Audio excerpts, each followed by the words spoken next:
Welcome to Washington Today on C-SPAN Radio for Tuesday, August 23rd, 2022.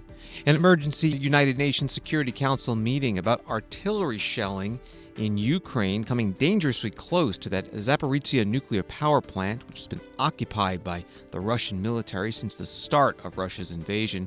Both Russia and Ukraine blaming each other for the provocations and the attacks and the risk of a disastrous nuclear accident.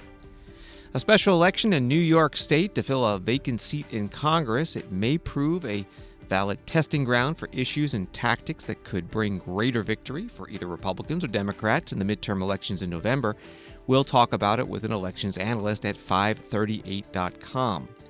An editor at the Cook Political Report giving a sense of how former President Donald Trump's influence on the Republican Senate nominees could result in which party controls that chamber after the midterm elections.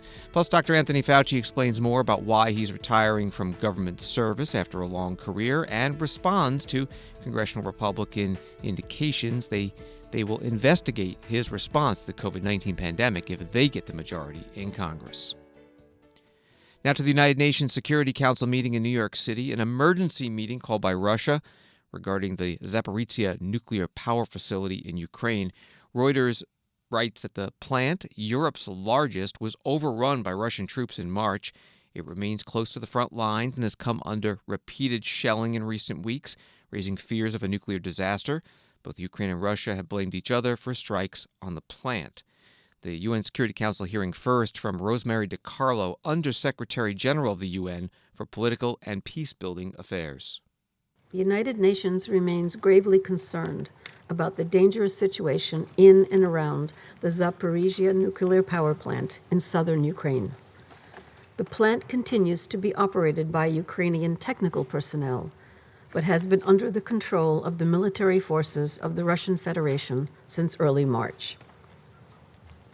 In early August, disturbing reports of an escalation of shelling around the plant began to emerge.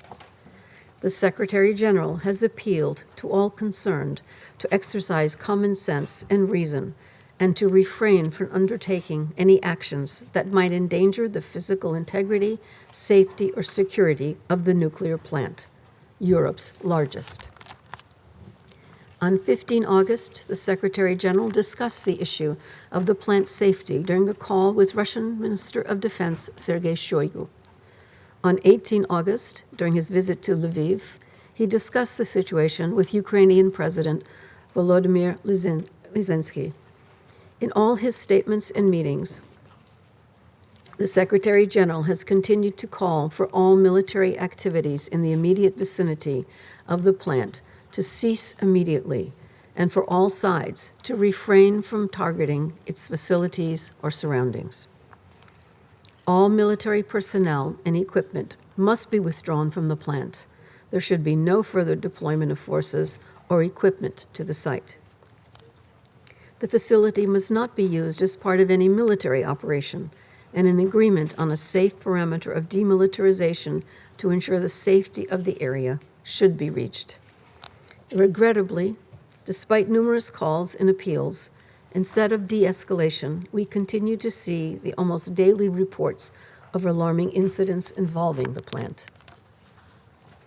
Today, the Director General of the IAEA renewed his request to send an IAEA mission to carry out essential safety, security, and safeguard activities at the site. Preparations for the mission are proceeding, and the IAEA is in active consultations with all parties regarding its efforts to send such a mission as soon as possible. We welcome Ukraine and Russia's recent statements indicating support for the IAEA's aim to send a mission to the plant, which would be IAEA's first to that site since the start of the war.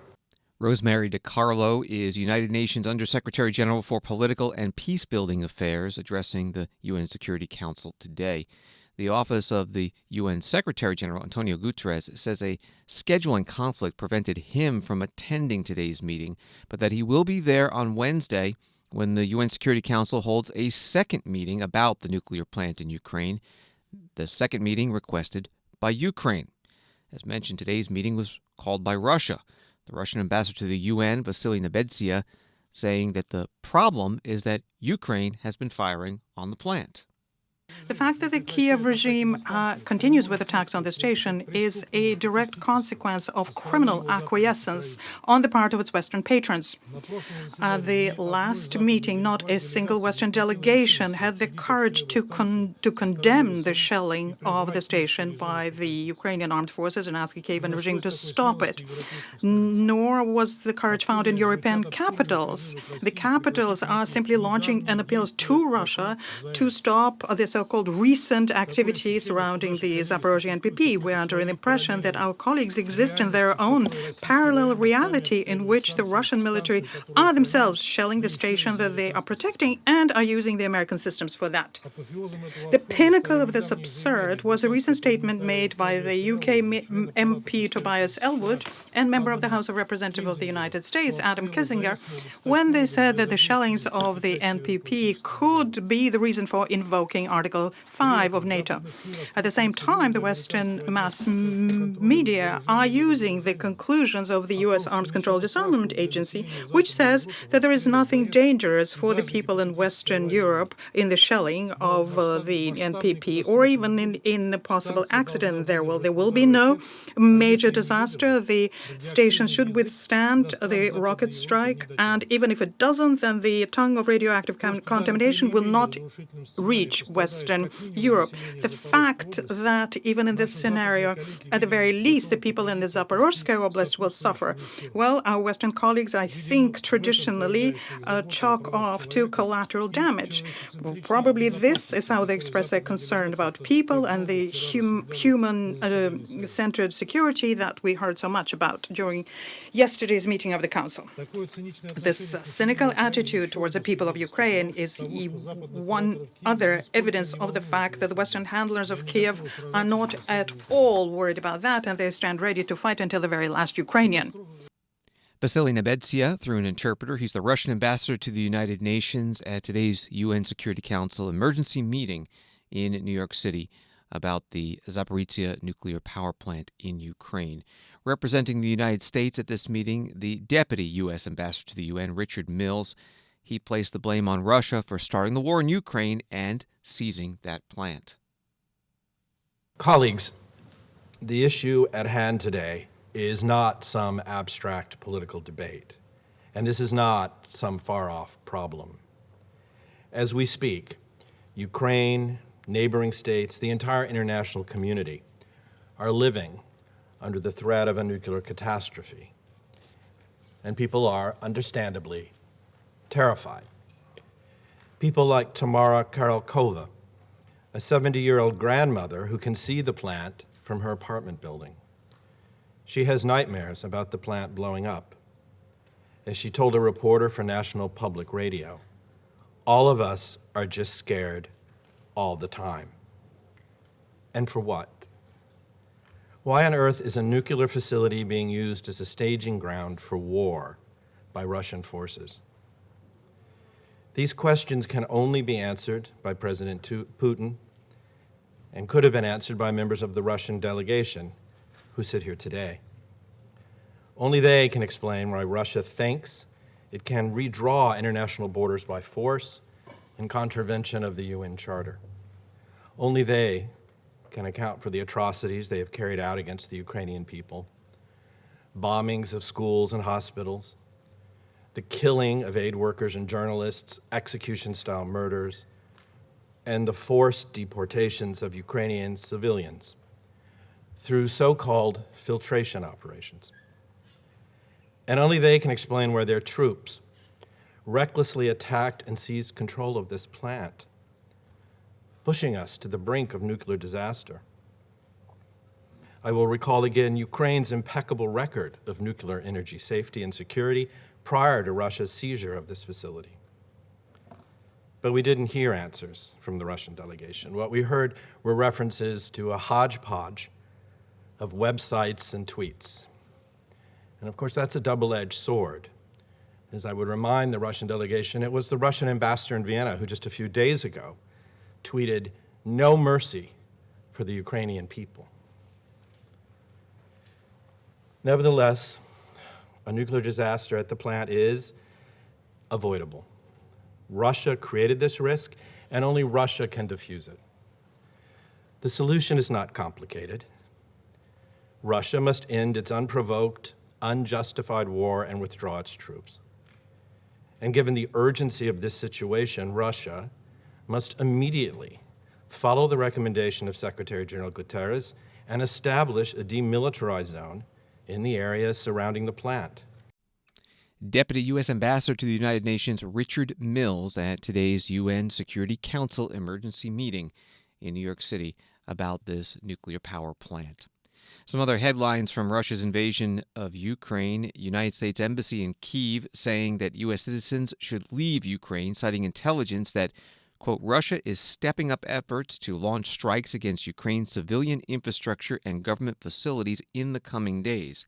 And the security situation throughout Ukraine is highly volatile and conditions may deteriorate without warning. Also, this from Associated Press: as Russia's war in Ukraine drags on, U.S. security assistance is shifting to a longer-term campaign that will likely keep more American military troops in Europe into the future, including imminent plans to announce an additional roughly $3 billion in aid to train and equip Ukrainian forces to fight for years to come, U.S. officials said.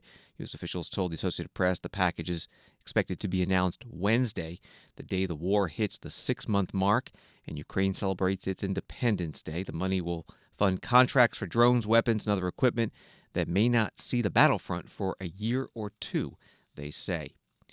United Nations Human Rights Office expressing some concerns about plans by Russian-backed authorities to put Ukrainian prisoners of war in the port city of Mariupol on trial.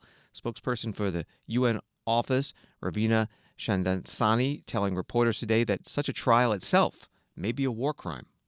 We are concerned by reports that the Russian Federation and affiliated armed groups in Donetsk are planning, possibly in the coming days, to try Ukrainian prisoners of war in what is being labeled an international tribunal in Mariupol.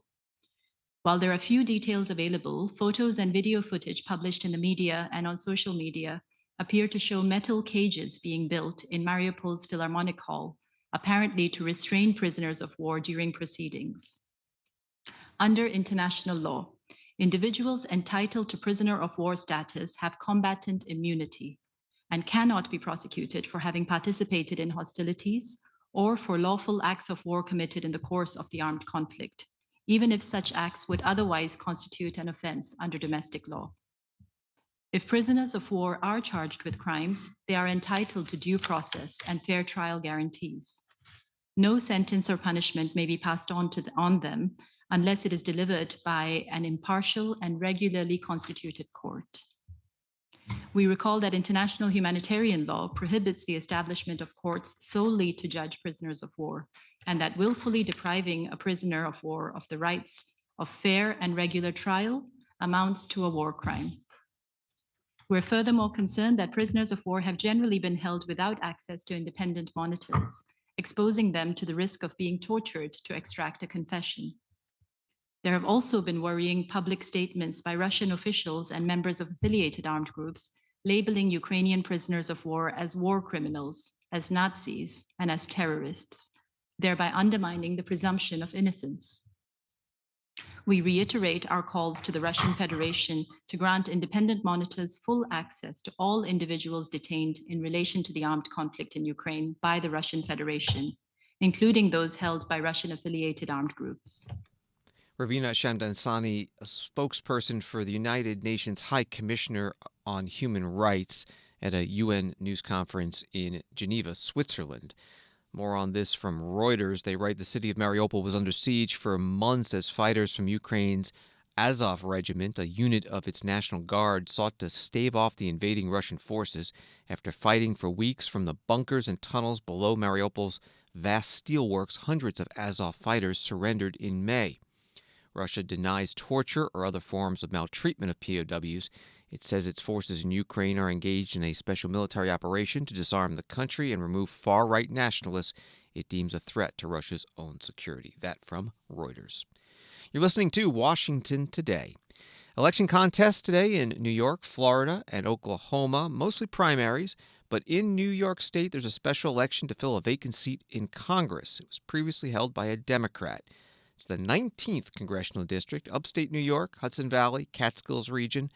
In a minute, we'll talk to an elections analyst about how this race could give some clues about which party has the edge going into the November midterm elections. First, some of the TV ads. Democrat Pat Ryan facing Republican Mark Molinaro. When our country called, he served. Pat Ryan graduated from West Point and risked his life in combat. He fought for our families, for our freedom. And freedom includes a woman's right to choose. How can we be a free country if the government tries to control women's bodies? That's not the country I fought to defend. I'm Pat Ryan, and I approve this message because in Congress, I'll fight to protect all of our freedoms. Sky-high gas prices, rising crime, runaway inflation. Joe Biden and Nancy Pelosi are to blame. One-party rule in Albany and Washington is destroying New York. On August 23rd, you have a chance to send a message. Mark Molinaro, a record of listening, of problem solving. On August 23rd, vote for Mark Molinaro for Congress. Every family is counting on you. I'm Mark Molinaro, and I approve this message. Some of the TV ads in the special congressional election in New York's 19th district. More on the race now with Nathaniel Rakich, senior elections analyst with FiveThirtyEight.com. Thanks for being here. Where do things stand? Yeah, so this contest, as you mentioned, is between Democrat Pat Ryan and Republican Mark Molinaro. This is a upstate New York Hudson Valley district that is quite swingy. It has a 538 partisan lean of R+4, meaning it's 4 points to the right of the nation as a whole. And so both parties are kind of using it to test out their messages for the midterms, as you heard in the ads there. Democrats want to make the midterms about abortion, and Pat Ryan has really been hammering that issue home. Meanwhile, Mark Molinaro wants to make it about inflation and crime and kind of these bread and butter Republican issues, staying a little bit farther away from the Trumpier fare that has gotten Republicans into trouble in some races in the past. And what are the polls showing about how those approaches are going? Yeah, so I think it's fair to characterize the race as competitive, a toss-up, maybe tilting toward the Republican Molinaro. But the most recent poll that I saw was from Data for Progress, and it actually gave Molinaro an 8-point lead, 53% to 45%. And that was a little bit surprising, I think. So I would still tend to think it'll be a little bit closer in the end. But because, again, it's a, pretty evenly divided district between Democrats and Republicans, I think, I think basically you can consider it a toss-up, and whichever party wins it can claim victory. It won't be a situation where one side has to try to spin, the fact that they only lost by a little or something like that. How much money is being poured into this race, and from whom? Yes, both two candidates have raised about the same amount of money, $1.6 million, but the National Republican Campaign Committee has really come in hard here for Molinaro. They have spent more than $1.2 million on negative ads against Ryan, on ads like Ryan. So, again, I think this shows how much the kind of National Republican Party wants to flip this seat, but also to be able to say that they flipped this seat using messages that they can then turn around and use in the midterms. Talking with Nathaniel Rakich from 538. While the general issues and the mood in the country do matter, candidates as well do matter. Who are Pat Ryan and Mark Molinaro, and are they both considered qualified to run? Yeah, I think they are both pretty strong candidates for their respective parties. So Molinaro is the county executive of the county, and he ran for governor in New York in 2018, and he actually did pretty well, against Andrew Cuomo, who at the time was this big juggernaut. It was a Democratic, and he acquitted himself pretty well. Notably, he carried this district, the 19th, by 11 percentage points. So he has a track record of winning in this area. Ryan, on the other hand, he hasn't run statewide or anything like that, but he is the county executive of Ulster County, which is another major county in the district, source of a lot of Democratic votes. So he should have a solid home base as well. And you point out in your article at FiveThirtyEight.com that because this is a special election and the districts have been redrawn, there's actually a chance that both candidates end up in Congress next year. Yeah, it's kind of just a quirk of the map and of the calendar. So because this is a special election, it's taking place under the old district lines because this is to finish the term of Antonio Delgado, who was elected in 2020 under the old lines and has resigned in order to become lieutenant governor of New York. But of course, in November, both Ryan and Molinaro will have to run for re-election, depending on who wins, in the new district lines. And Ryan is running for a full term in the 18th district, and that's a kind of swingy seat as well. But it's bluer than the alternative, and so he's running for that seat. But then Molinaro is running in the 19th district again, and that is also competitive, but more of red leaning. And so, yeah, conceivably you could have, this district is basically being carved up into half, a slightly bluer half and a slightly redder half. And those two halves could be represented by Pat Ryan and Mark Molinaro starting in 2023. Nathaniel Rakich is a senior elections analyst at 538. Find his stories at 538.com. Thank you very much. Thank you. And NBC News pointing out that the current New York 19th Congressional District has tracked the national mood in recent elections. President Joe Biden won it by about 2 points in 2020 after Donald Trump and Barack Obama carried it in their winning campaigns. Former President Donald Trump this week criticizing the Senate Republican Minority Leader Mitch McConnell and his wife Elaine Chao, former Transportation Secretary under President Trump, after Senator McConnell suggested Republicans' chances of taking control of the Senate this year have gone down due to what he called candidate quality in several races. Mr. Trump calling Senator McConnell a broken-down hack politician and writing that Elaine Chao is crazy. Senator McConnell asked today if he'd like to respond. He had a one-word answer. Senator McConnell, do you have any reaction to what former President Trump said about your wife over the weekend? No. That's Senator Mitch McConnell in his home state of Kentucky today. On that larger point, though, from Senator McConnell, whether the Republicans would get the majority after the November election, Jessica Taylor, who covers the Senate and governor's races for the Cook Political Report, saying today, Senator McConnell may have a point. After the raid at Mar-a-Lago, we certainly have seen, I think, a consolidation of his supporters.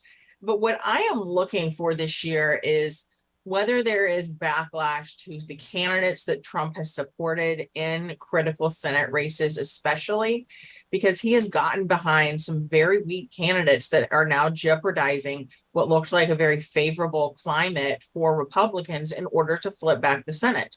He has supported weaker candidates, I believe, in Arizona with Blake Masters against Mark Kelly, in Pennsylvania, especially with backing Dr. Oz, who's now trailing Democrat John Fetterman. We just moved our rating at Cook last week for that race from toss up to lean Democrat. And Georgia, Herschel Walker, a football star, Heisman Trophy winner, but has a history of domestic violence, and it's not very articulate on the stump. He's had a lot of gaffes when he has been out there, and so these key races really are ones that are needed to flip back the Senate, really. And it's not just that Trump has gotten behind weaker candidates. He's also kept out stronger candidates from running simply because he has grudges against them because they didn't believe the big lie that the election was stolen. In Arizona, if Governor Doug Ducey, who's term limited, if he had been running, I think this would have been a very competitive race, and Ducey might even have had the edge over Mark Kelly there. And Chris Sununu in New Hampshire, the very popular Republican governor, was long expected to challenge Maggie Hassan in New Hampshire. This is the only primary major Senate primary we don't have a nominee for. The primary will be next month, but there's a possibility that another weak candidate could emerge there. So he can consolidate support in primaries, but these are primaries where you only have to get maybe 30% of the vote because they're very crowded. So it's not a consensus by any means behind these candidates. And a president's first midterm election is supposed to be about the president. I had one strategist talk to me last week saying, we've never seen it about a former president. And that's the danger that it is becoming, is our voters going to be turned off so much by these Trump-style candidates. And there's plenty running for governor as well in Arizona and Michigan and Wisconsin, that they remember why they didn't like Trump in a general election. And that sort of trumps, no pun intended, where Biden's numbers are. So we've seen an uptick in Democratic numbers about over the past 6 weeks. There was, they've had legislative successes with the inflation bill and other climate provisions thrown in there with that bill. But I think particularly the Dobbs decision that sent Roe back to the states on the question of abortion has really energized the Democratic base. When I talk to Republicans, Republican strategists, they are just, they know that they're sort of frittering away this really good opportunity. And I've talked with Republican senators and stuff, and they know that Trump is poisoning the party in ways, but they still can't say anything or else they risk backlash. So it's really confounding for them how they try to still win, because Trump has cost them the House in 2018. He cost them the Senate in 2020, and he could cost them. I still think the House is likely to flip based on redistricting and many different measures, but he very well could cost them a very winnable Senate majority too. Jessica Taylor with the Cook Political Report, Senate and Governor's editor, had a discussion about former President Trump's influence on the midterm elections in the Republican Party held today by the German Marshall Fund. A story at the New York Times, President Donald J. Trump, they write, took more than 700 pages of classified documents, including some related to the nation's most covert intelligence operations, to his private club and residence in Florida when he left the White House in January 2021, according to a letter that the National Archives sent to his lawyers this year. The letter, dated May 10th and written by the acting U.S. archivist Deborah Streidel Wall to one of Mr. Trump's lawyers, M. Evan Corcoran, described the state of alarm in the Justice Department as officials there began to realize how serious the documents were. The letter was disclosed on Monday night by one of Mr. Trump's allies in the news media, John Solomon, who also serves as one of former President Trump's representatives to the archives. The archives then released the letter on Tuesday. It was made public shortly after Mr. Trump's lawyers filed a legal motion on Monday asking a federal judge in Florida to appoint an independent arbiter known as a special master to weed out any documents protected by executive privilege from a trove that was removed during the FBI search of Mar-a-Lago on August 8th. That was from the New York Times today. Noah Bookbinder is CEO of the group CREW, Citizens for Responsibility and Ethics in Washington, also a former federal corruption prosecutor. He told C-SPAN today that he doesn't think a special master is needed in this case. In certain kinds of cases, it's not uncommon for a court to say, hey, there's some materials in here that could be problematic for prosecutors, or sometimes it's a civil case for, with the other side in the case to see. So we're going to bring in somebody from the outside to look at everything and essentially make a judgment of here's what you can see, here's what you can't see. That happens with some frequency in cases where the attorney-client privilege is an issue, where there may be documents that indicate what somebody's told their lawyer, and the problem is, if a prosecutor looks at that, you can't unsee it. It's not at all clear that that's a thing that has been done in a context like this, where you're talking about, first of all, the former President Trump is claiming executive privilege, which is different, and it's not clear that this is a process that's been used in that context. It's also not clear that there's any basis for him to be claiming that here. Executive privilege goes to communications between the president and his advisors. We don't know if these documents actually have any of that.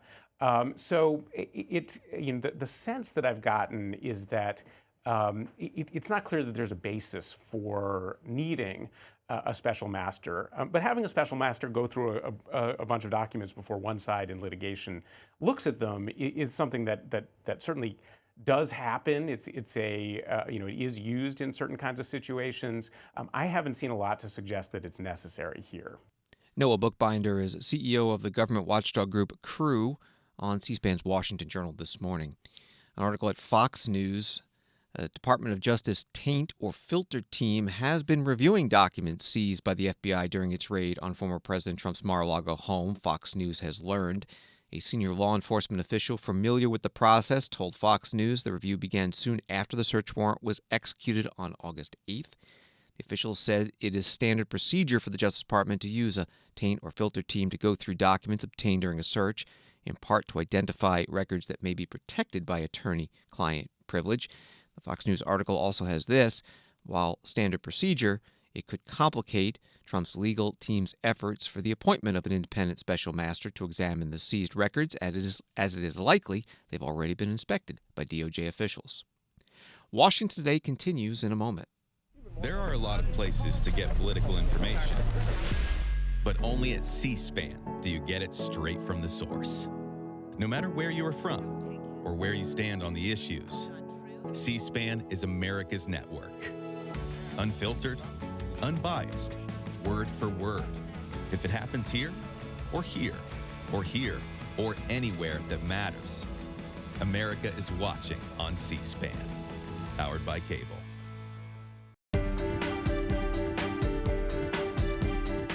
Welcome back to Washington Today, which you can get as a podcast on the free C-SPAN Now mobile video app and wherever you get your podcasts. A few more headlines. Congressional committee heads are starting to move on a report that a former Twitter security chief, Peter Zatko, said that the social media platform was making false claims about its security infrastructure. Senate Democrats Richard Blumenthal of the Commerce Committee's Subcommittee on Consumer Protection and Ed Markey, a member of the committee, sending letters to the Attorney General Merrick Garland asking for an investigation. The husband of U.S. House Speaker Nancy Pelosi pleading guilty to misdemeanor driving under the influence charges related to a crash in May in California and sentenced to 5 days in jail and 3 years of probation. Paul Pelosi already has served 2 days in jail and received conduct credit for 2 more days. And a former Louisville police detective, Kelly Goodlett, who helped falsify the warrant that led to the deadly police raid at Breonna Taylor's apartment, has pleaded guilty to a federal conspiracy charge.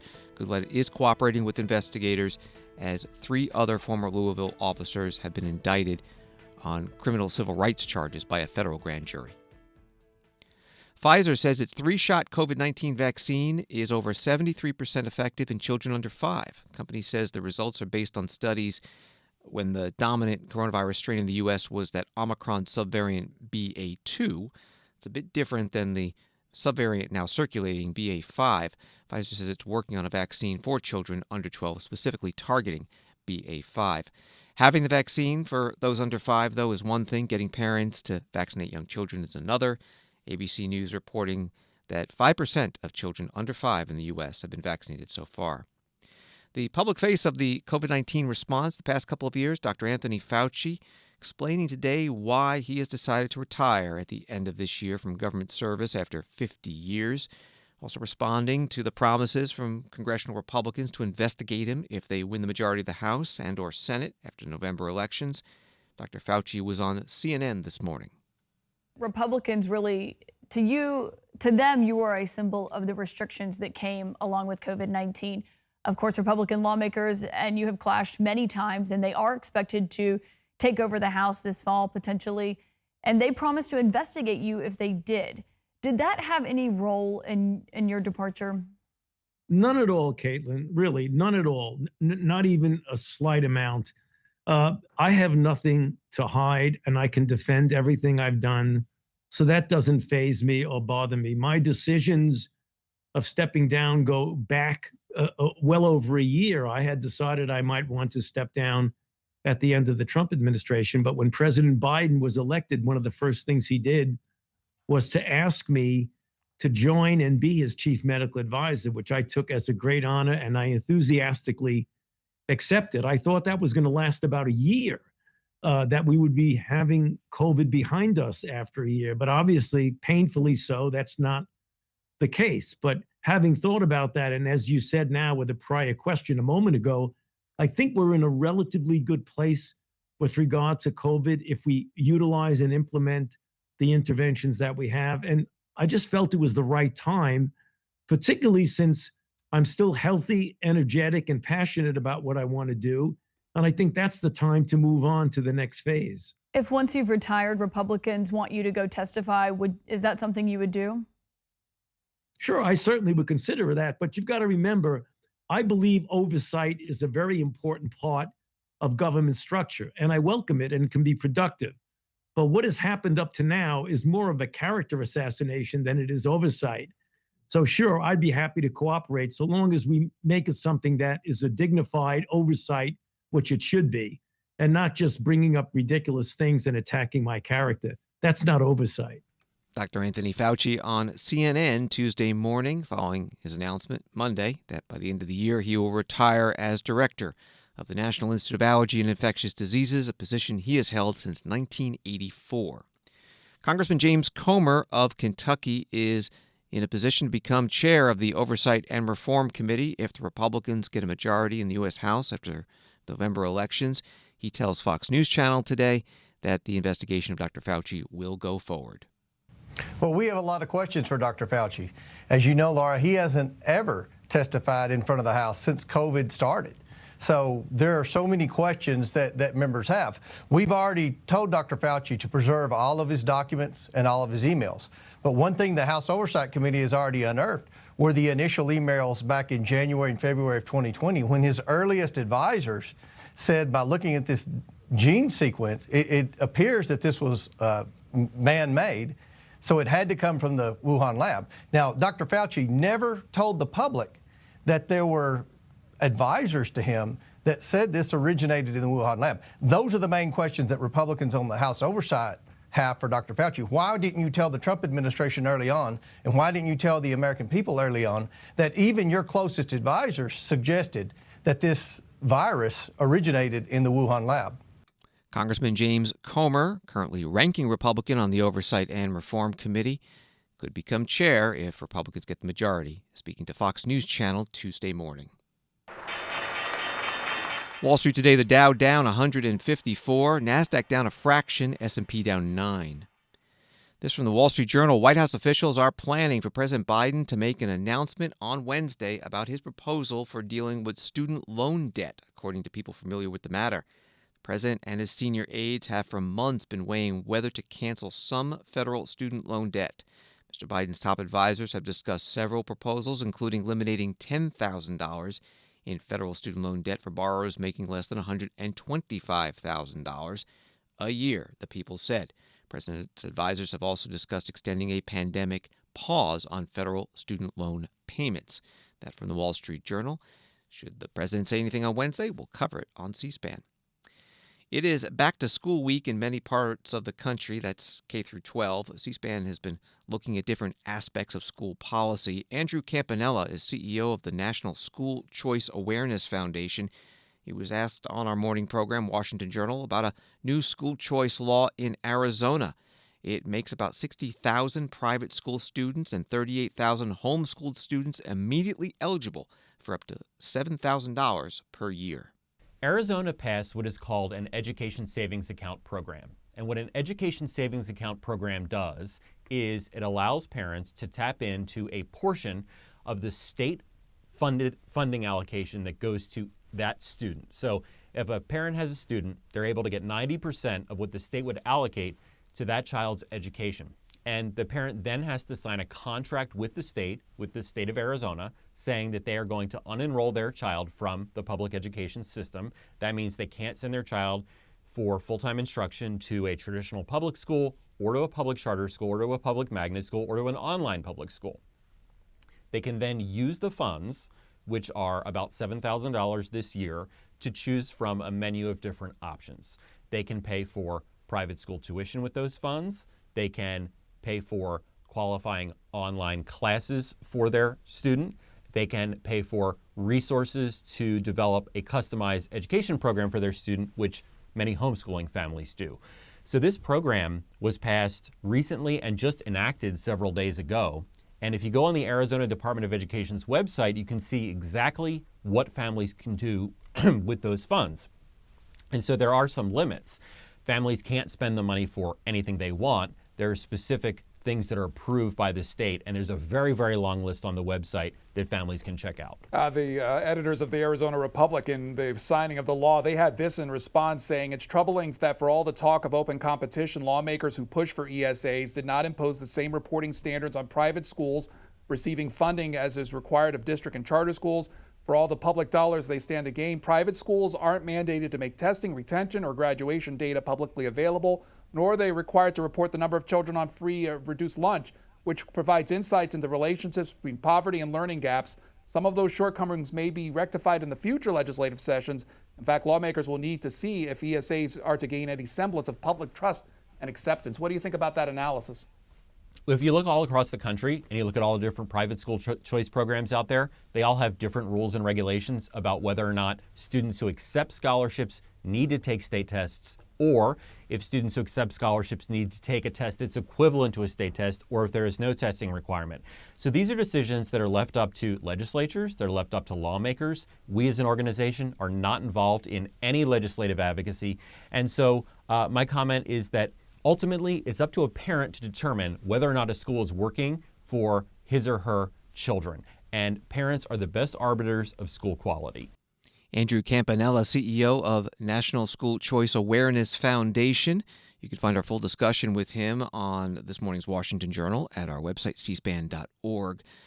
New Arizona school choice law allows all 1.1 million students in Arizona who attend traditional district and charter schools to qualify to leave those public schools and get money to go to private schools.